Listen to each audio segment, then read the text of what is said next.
Boa noite, irmãos amados, igreja do Senhor, povo de Deus. Hoje é o dia do nosso culto de oração. É um privilégio nós podemos reunir para orar, para buscar o nosso Deus. Um Deus que nos autorizou em Cristo a buscá-lo. Jesus mandou que nós orássemos ao Pai em nome dele, que a nossa oração seria ouvida e atendida. E é isso que cremos, por isso praticamos a oração, por isso buscamos a Deus em oração, por isso estamos aqui nessa noite para orar nessa quarta-feira de oração. Irmãos queridos, que Deus os abençoe, que você nesse momento se encontre com saúde, com alegria, com paz, com esperança e com disposição e força para vencer todos os desafios da vida aí, com fé na pessoa bendita de Jesus, vivendo uma vida de esperança e de segurança em Cristo. Amém? Que Deus assim abençoe. Nós estamos cultuando a Ele, ao nosso Deus, toda a honra, toda a glória, todo o louvor, toda a nossa adoração, porque só Ele é digno. Bendito seja o nome do Senhor, glória ao Pai, glória ao Filho, glória ao Espírito Santo. A esse Deus único e trino, todo-poderoso, a nossa gratidão também pelo privilégio de estarmos aqui nessa noite. E amados irmãos, eu quero hoje compartilhar com os irmãos, antes das nossas orações, um texto da Palavra de Deus, que se encontra em Atos 10, 34 a 36, e eu queria lê-lo aqui com os irmãos. Então falou Pedro dizendo: reconheço por verdade que Deus não faz acepção de pessoas.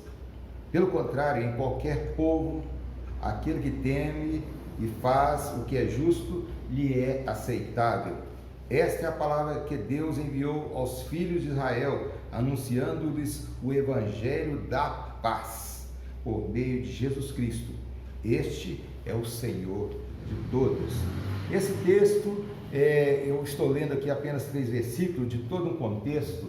Qual é o contexto? Havia um homem piedoso e que morava em Cesareia, chamado Cornélio. Ele era centurião da corte e ele era um homem temente a Deus, e Deus lhe dá uma visão e fala para ele procurar em Jope por uma pessoa chamada Pedro, que era Pedro o apóstolo, para que ele viesse até ele e lhe falasse das verdades de Deus. Ele era um estrangeiro e Pedro um judeu, e como era de costume naquela época, os judeus eram bem separatistas. Eles sequer tinham autorização para entrar na casa de um gentio ou de alguém que não fosse judeu, de alguém que não servisse e adorasse a Yahvé, a Jeová. Então ele tivera essa visão de mandar pessoas que estavam sob o seu comando chamar a Pedro para ir até a casa dele, falar de algo que Deus tinha para ele naquele momento da sua vida.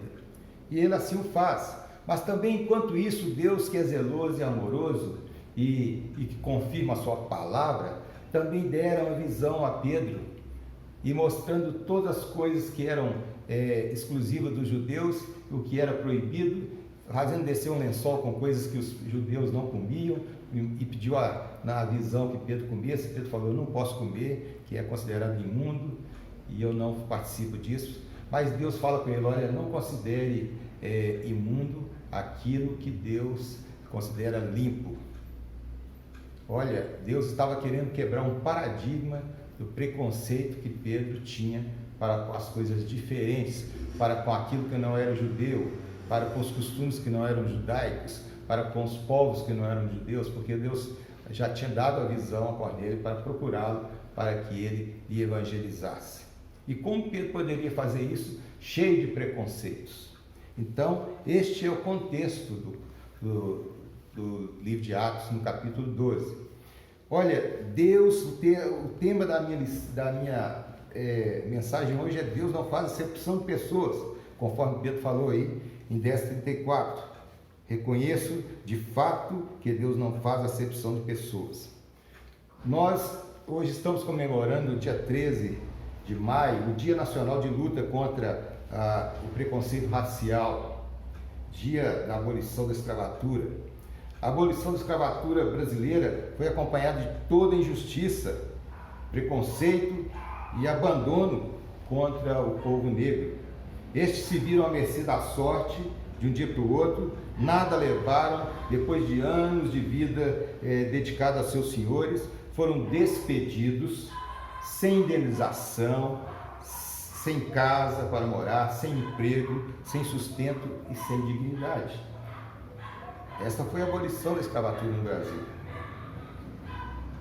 Os empregos que seriam então criados para substituir a mão de obra deles foram direcionados para os convidados, brancos, imigrantes europeus, que chegaram em massa em navios lotados para ocupar o lugar da mão de obra escrava.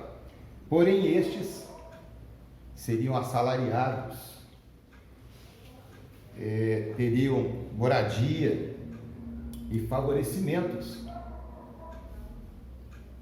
A nossa nação brasileira tem uma dívida, então, moral e social muito grande com os afrodescendentes.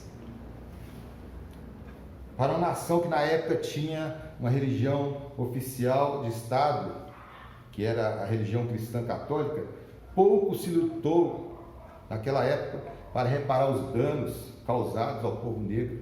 Apenas foram despedidos, limpos, sem poder levar nada e sem ter onde morar, onde ficar, onde criar seus filhos, onde continuar a vida. E tiveram que se abrigar em lugares, invadir terrenos, morar debaixo de marquise, pedir favor e misericórdia a algumas pessoas. E foi assim que foi a abolição da escravatura brasileira. Deus não faz acepção de pessoas. Como que Deus esteve vendo isso num país que se dizia cristão e católico? Vendo um povo que dera a vida para construir uma nação. Os irmãos terem ideia, naquele tempo, o Brasil era uma das nações que estava mais crescendo no mundo. Naquele tempo, por exemplo, o Brasil era maior do que os Estados Unidos em termos de economia, porque aqui havia muita atividade extrativista de ouro, de pedras preciosas. Todo mundo queria vir no Brasil para comprar coisas, e coisas preciosas que eram levadas aqui, madeira e minérios. Olha que coisa interessante. E este povo foi mandado para a rua sem nada, sem nenhuma indenização, sem nenhum direito. E os empregos que foram para substituir a mão de obra deles foi direcionado a estrangeiros que vieram em navios lotados para ocupar o lugar deles, mas com salário, com casa para morar e com seus direitos assegurados. Então, nossa nação, irmãos, neste culto de oração, eu queria lembrar disso, da nossa dívida que nós temos com o povo afrodescendente. Nós, como cristãos, e uma nação cristã, cada um de nós, no amor de Cristo, devemos decididamente lutar contra toda sorte de preconceito, pela reparação dos direitos de cidadania de 51% da nossa nação, da nossa população, que é de afrodescendentes, que estão entre os mais pobres, e 51% da nação brasileira, a maioria deles são pobres, são os mais pobres da nossa população brasileira, são os mais distanciados das ações de reconhecimento dos seus direitos, dos equipamentos públicos, das políticas de Estado, da participação econômica, da formação profissional, da educação e da assistência no nosso país. São os afrodescendentes. Eles são a maioria da nossa população, 51%, alguns estimam que seja mais que isso, 54%, no entanto, fazem parte da ala mais pobre da nossa população e a ala mais desprezada e menos assistida da nossa população economicamente no Brasil. E esta é a parte da população que mais sofre todo dia, dia a dia, toda a sorte de preconceito racial e social em nosso país. E nós, como cristãos, o que temos feito? A Igreja do Senhor. Como você age em relação a isso? Qual a sua escolha? Qual a sua decisão? Como você é como cristão? Também um preconceituoso? Nós temos que lutar contra isso. Jesus veio trazer um evangelho que rompia com todo o status quo da sua época. Tanto é verdade que ele nasceu em uma manjedoura. Ele não nasceu no berço de ouro, sendo Deus, se fez carne, nasceu de Maria, de uma família simples, e nasceu em uma manjedoura. Olha que coisa interessante. E o seu ministério, a maior parte do seu ministério foi dedicado ao povo da Galiléia dos gentios, a região mais pobre da Judéia, onde estavam os pobres, os mestiços, as pessoas que estavam que eram desassistidas pela a sociedade então, que sofriam preconceito, os doentes. A Galiléia dos gentios era um povoado onde estavam os povoados mais pobres da Judéia daquela época. Ali Jesus desenvolveu seu ministério justamente para mostrar que Deus ainda assim não concorda com a injustiça. E ele veio para salvar e buscar o perdido, ou seja, os pecadores, os desprezados pela sociedade. Ele mesmo disse que ele mesmo não tinha sequer onde colocar a sua cabeça, ele não tinha casa própria, ele não tinha bens, ele mesmo era pobre e foi pobre enquanto estava entre nós. E neste texto de Atos, no início da igreja, assistimos à quebra do paradigma. Pedro, um judeu tradicional, aprendendo a romper com preconceito quanto ao estrangeiro, ao que é diferente, ao que é de outro povo, alguém que pertencia a outro povo, que nos costumes judaicos eles não podiam nem entrar na casa dele, teriam que conversar chegar só até a porta. Deus lhe mostra que sua graça é para todos, que para Deus todos os seres humanos têm o mesmo valor e são iguais, e que o evangelho que agora começaram a ser pregado por ordem de Jesus, após Jesus ir para os céus, era um evangelho que deveria abarcar a todos como iguais e como irmãos. Este é o evangelho de Jesus. No evangelho não há lugar para preconceito, raça, tribo, povo, nação. Por isso que o evangelho é universal. Por isso que a igreja pode pregar este evangelho no mundo todo, porque ele justamente é o evangelho de Jesus, daquele que nasceu numa manjedoura, daquele que, sendo Deus e Rei e soberano sobre todas as coisas, se fez um de nós, e que também resolveu até desenvolver o seu próprio ministério terreno no lugar onde ninguém queria assistir, ninguém queria ir, no lugar que o povo era mais explorado, a Galiléia dos gentios. Então Jesus, ele mesmo é um modelo para que nós quebremos todo o paradigma de preconceito, de discriminação racial, social contra as pessoas, de preferir o que mais tem, de preferir o que é mais bonito, de preferir o que tem mais ostentação. Nós cristãos devemos lutar diariamente contra isso e praticar uma fé acolhedora, uma fé que inclui o outro, uma fé que aproxima, uma fé que perdoa, uma fé que assiste, uma fé que estende a mão, que socorre o outro. Isso é cristianismo. Isso é o evangelho de Jesus. Deus não faz acepção de pessoas. Se você tem e o outro não tem, estende a mão ao que não tem. Se você pode e o outro não pode, ajude o outro para que ele possa. Se você está sadio e o outro está doente, ajude o outro para que ele seja medicado, assistido e restaurado. Este é o evangelho que nós aprendemos com Jesus Cristo. Tanto é que no seu evangelho e na sua missão e no seu ministério, ele curou uma mulher de Cananeia, que não era do seu povo, ele curou a filha de um centurião, o servo de um centurião, porque ele não tinha preconceito contra a raça, povo, nação e língua, porque ele viera trazer um evangelho para todos os povos, nações e línguas. Deus viera, através de Jesus, acolher a todos com a sua mensagem libertadora e transformadora para salvar e libertar o homem. Nós cristãos, então, devemos ter o evangelho maravilhoso, aquele evangelho que não tem medo, que está em 1 João 4,18. O amor não tem medo. O amor não tem medo do outro. Pelo contrário, o amor aproxima do outro e o torna igual em direitos, deveres, em reconhecimento, em respeito, honra. O amor do Evangelho de Jesus não traz medo.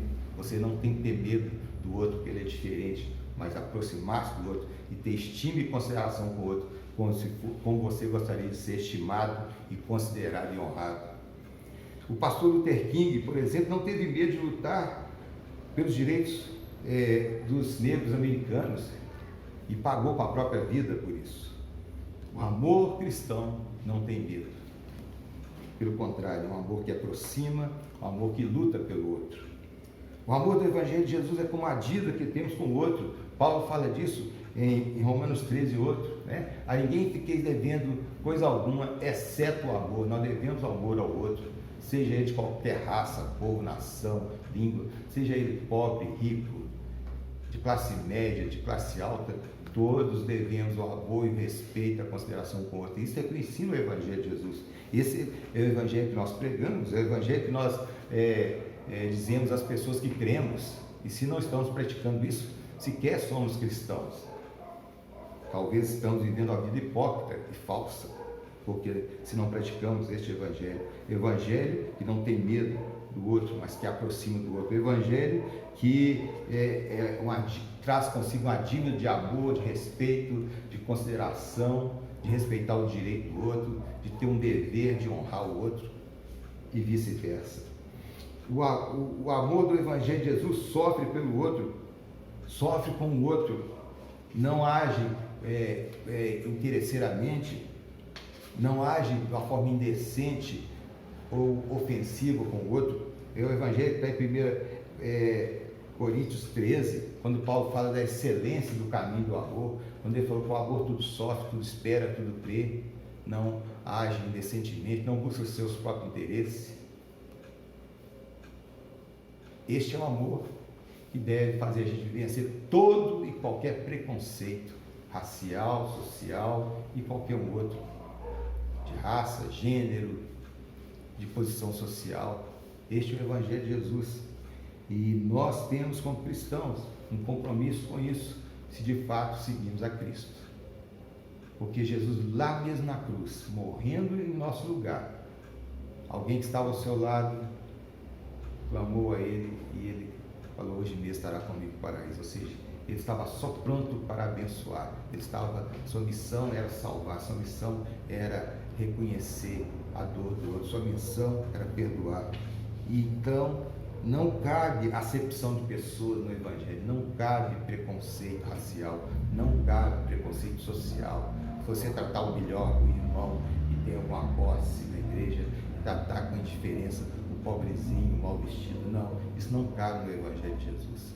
No Evangelho de Jesus todos nós somos iguais, todos temos deveres e direitos iguais uns para com os outros.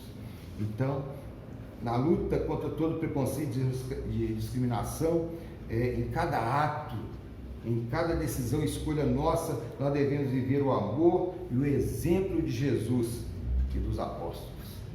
Amém? Esse dia 13 eu fui tocado para falar desse assunto, porque para que nós não descuidemos no amor uns para com os outros, para que nós lutemos contra toda sorte de discriminação e preconceito, se somos verdadeiros cristãos. Hoje é um dia de oração, e nós podemos talvez começar orando, pedindo a Deus que, se for necessário, mude o nosso coração, mude o nosso olhar para o outro.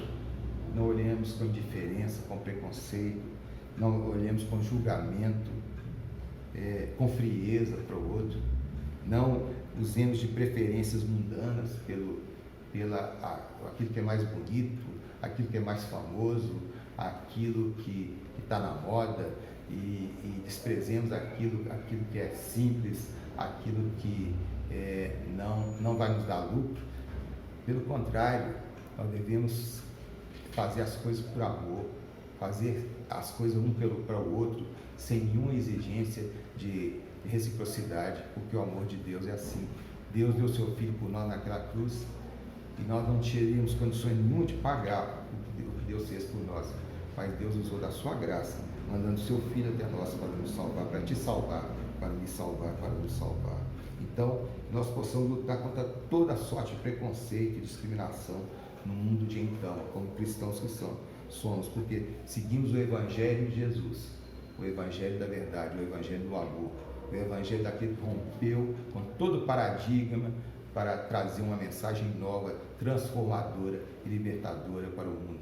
Uma mensagem que salva todo aquele que crê, que acolhe a todo aquele que se arrepende, uma mensagem que acolhe as pessoas do sul, do norte, o aborígene, o africano, o europeu, o americano, o da Oceania, da Ásia. O Evangelho, ele é universal e nos abarca a todos, seja negro, branco, amarelo, seja índio, seja aborígene, seja alguém de uma classe social alta, alguém da pessoa mais simples até analfabeta.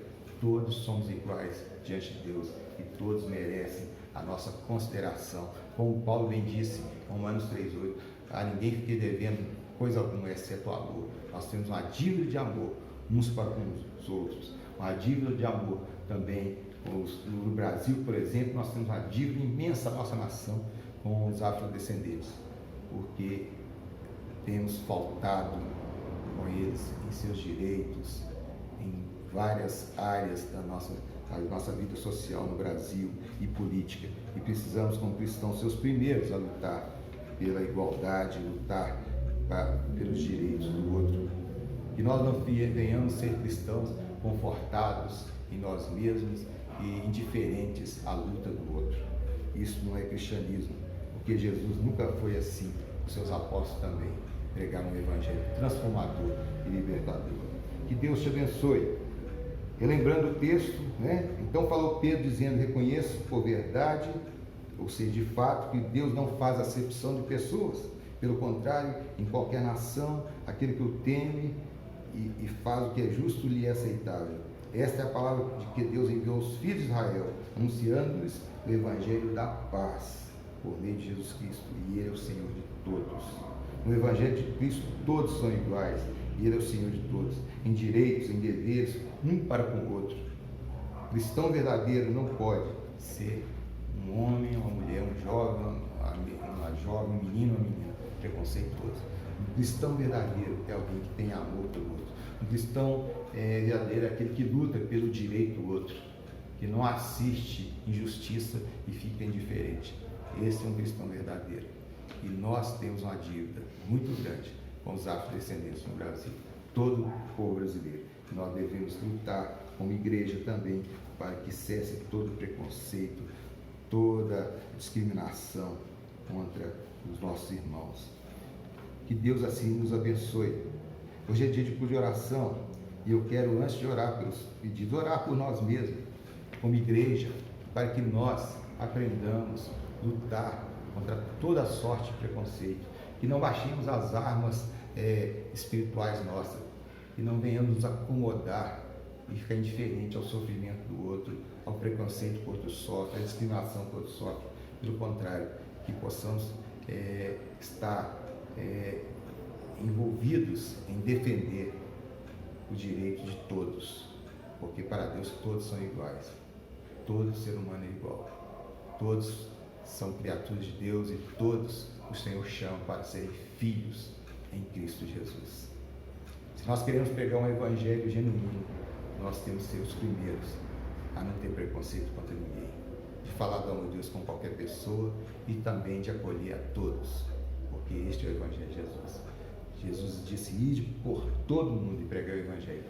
Ele não falou assim: vá só à Europa branca, vá só à América do Norte, vá só à África, vá só à Oceania. Ele falou: ide por todo mundo, porque o evangelho de Jesus é para todos, todos os povos, nações e línguas. E no livro de Apocalipse, na visão de João, ele vê diante do trono todos os povos, nações, tribos e línguas, diante do trono, louvando, engrandecendo, exaltando o nome de Jesus, porque Ele veio para todos.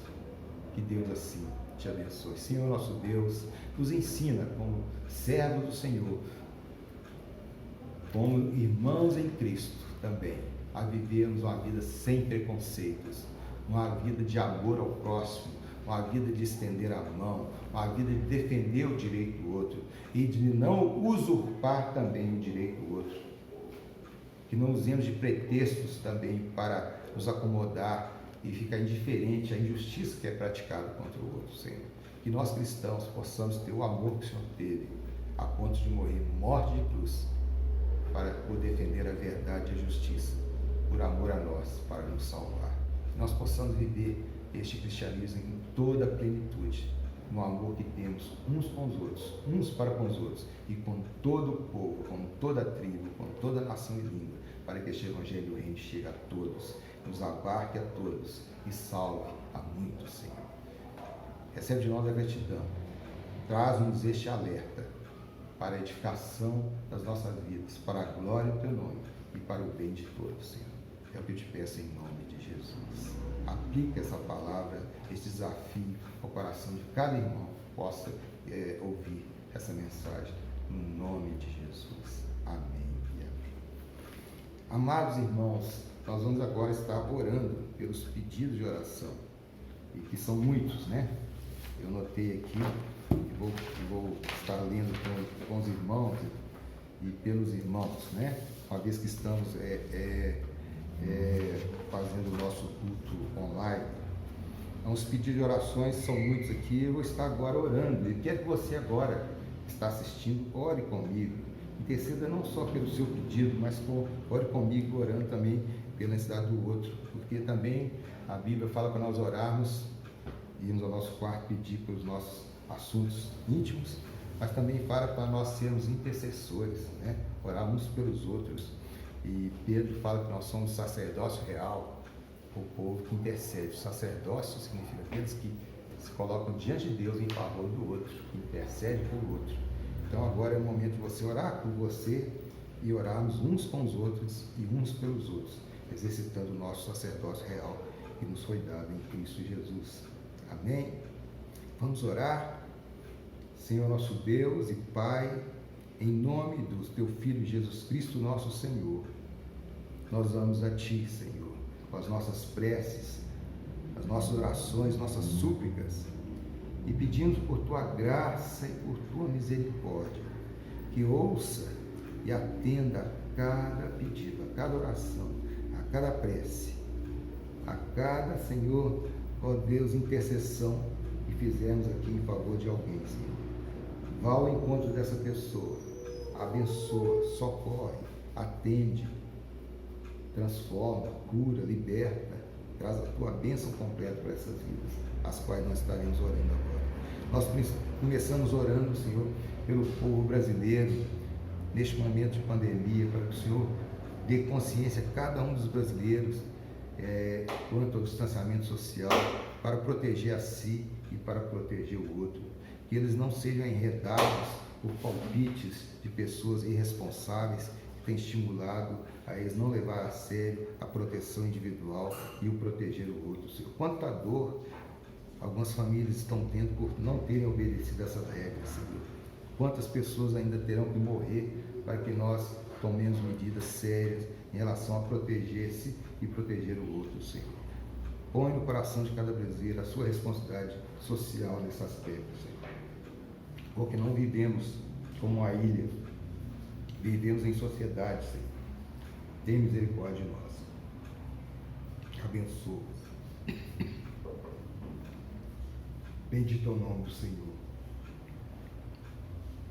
Também te pedimos, Senhor, que o Senhor abençoe também os líderes da nossa nação, os governantes, Senhor, os prefeitos, o presidente da República, para que tomem decisões sábias, coerentes para o bem-estar e a saúde do nosso povo, Senhor. E sejam exemplo pela preservação da vida do nosso povo, nesse momento de tanta dor, de tanta perda entre nós, Senhor. Nós oramos também, Senhor, pela saúde da irmã Maria, mãe da Gidelene. Abençoa a Tua serva, aquela saúde que ela tanto precisa. Oramos pela saúde da irmã Helena, pelos seus filhos.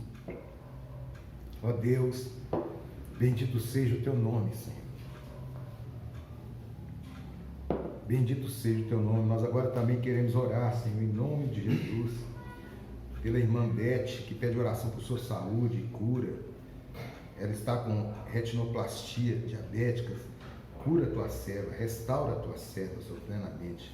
Também pedimos, Senhor, como a Andréia pede aqui, pela a mãe da Leilane, Senhor, Dona Jerusa Rodrigues, pelo tratamento e cura de sua gengiva, e total recuperação daquele tratamento tão sério que ela vai fazer. Ó Deus, e também ela pede, a Leilane pede que o Senhor abençoe quanto à transferência do seu esposo para a cidade onde ela mora, o quanto antes, Senhor, para eles estarem novamente juntos, Senhor. Ó Deus, abençoa essa vida, vai em toda essa vida, trazendo a cura para sua mãe, trazendo a solução dessa transferência para o seu esposo ali na aeronáutica, Senhor. Ó Deus, nós oramos também pelo irmão José Luiz e toda a sua família, abençoa seus filhos, netos, genros e noras, trazendo bênção da alegria, da paz, da salvação, Senhor. Também, ó Deus, a irmã Lúcia pede que o Senhor ajude a manter sadio, e também abençoe e ajude os servos do Senhor para mantê-los sadios, o povo de toda a tua igreja, Senhor. Ela agradece pelo zelo do Senhor, pela sua misericórdia usada para conosco, e que Deus nos mantenha íntegros também neste momento, unidos no meio dessa pandemia, firmados na sua santa palavra. Ouça a oração da tua serva com misericórdia, Senhor. Ó Deus, da tua serva, irmã Maria Agostinha, pede oração pela sua família e por todos os irmãos de Quemuel, neste momento de pandemia mundial, e que Deus continue nos abençoando, nos protegendo, Senhor. Ouça o clamor da tua serva por misericórdia, Senhor. Irmão Paulo Henrique pede oração por sua família, em especial por ele e sua esposa, que estão muito expostos, Senhor, a serem contaminados no decorrer do dia a dia de trabalho deles, Senhor, em relação ao coronavírus, Senhor. Protege o teu servo, ele e sua esposa, porque precisam sair para trabalhar, Senhor. Deus, ele pede também a proteção para ele e toda a sua família, Senhor. Abençoa o teu servo, assiste o teu servo neste momento tão sério da sua vida, Senhor. Ó Deus, abençoe também, Senhor, a tua serva irmã Rosana, que pede oração por saúde e conforto para o seu pai, o irmão Antônio. Vai ao encontro dele, onde estiver agora, e assiste o teu servo com a tua bênção, Senhor, dando saúde, dando conforto espiritual neste momento, Senhor. Sustenta o teu servo com a tua mão poderosa. Também a irmã Fran, Senhor, pede oração por sua mãe, Dona Maria Raimunda, que vai passar por uma cirurgia oftalmológica, Senhor, que ela pede por cura e total recuperação de sua mãe. Ó Deus, assiste a tua serva e a Dona Maria Raimunda, Senhor. Também a irmã Maria Aparecida pede oração para que Deus console a Elizabeth, que perdeu seu irmão recentemente e que tem o pai ainda internado. Ela pede por cura e recuperação do seu pai enquanto antes, Senhor. Assiste o pedido dessa vida. Ela pede oração também pela Raquel, pelo Augusto. Abençoa essas vidas, conforme a necessidade de cada um. Ó Deus, a irmã Martinha também, Senhor, pede oração para um bebezinho chamado Lucas, recém-nascido, que está no neonatal do Hospital Julieta Neves, Senhor. E pede também pela mãe Alexandra, que também está hospitalizada. Assiste essas vidas e os traz em paz e com saúde para suas casas, Senhor. Sustenta essas vidas agora, protege, Senhor, e dá saúde plena a essa criança e essa mãe, Senhor, e consola esses corações. Por misericórdia, pedindo no nome de Jesus. Ó Deus, também a irmã Márcia pede por toda a sua família e pede para que Deus a cure mentalmente, espiritualmente, e o seu coração dê paz. Ela pede por todos aqueles que estão sofrendo em meio a essa pandemia, perderam seus entes queridos, ou estão com parentes internados. Consola os corações, traz de volta seus parentes para junto deles, que esses parentes estejam entre aqueles que serão restaurados, Senhor, por misericórdia.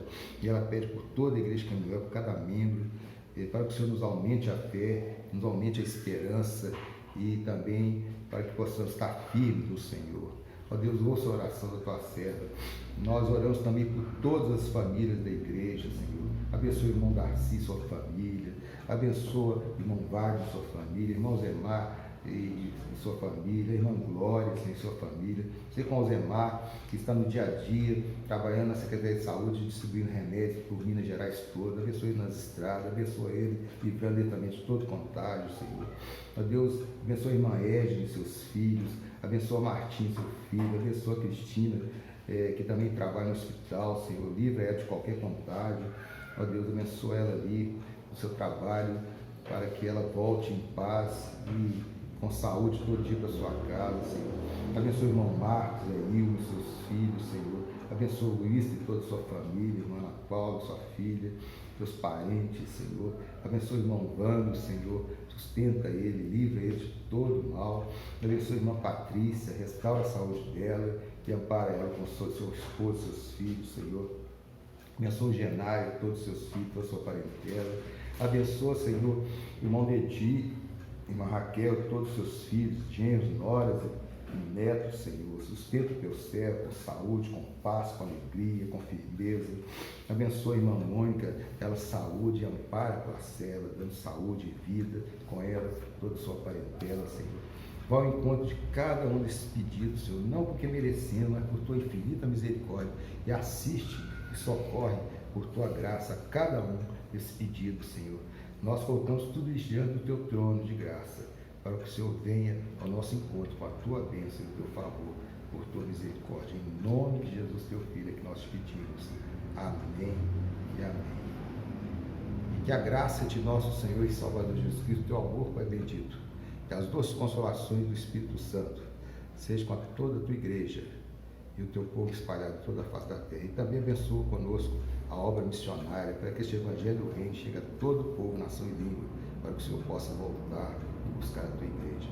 Abençoa também a nossa cidade, a nossa nação e todos os povos, e livra-nos o quanto antes dessa pandemia, Senhor. É o que nós te pedimos no nome do teu Filho Jesus. Glória seja dada ao Pai, ao Filho e ao Espírito Santo. Amém.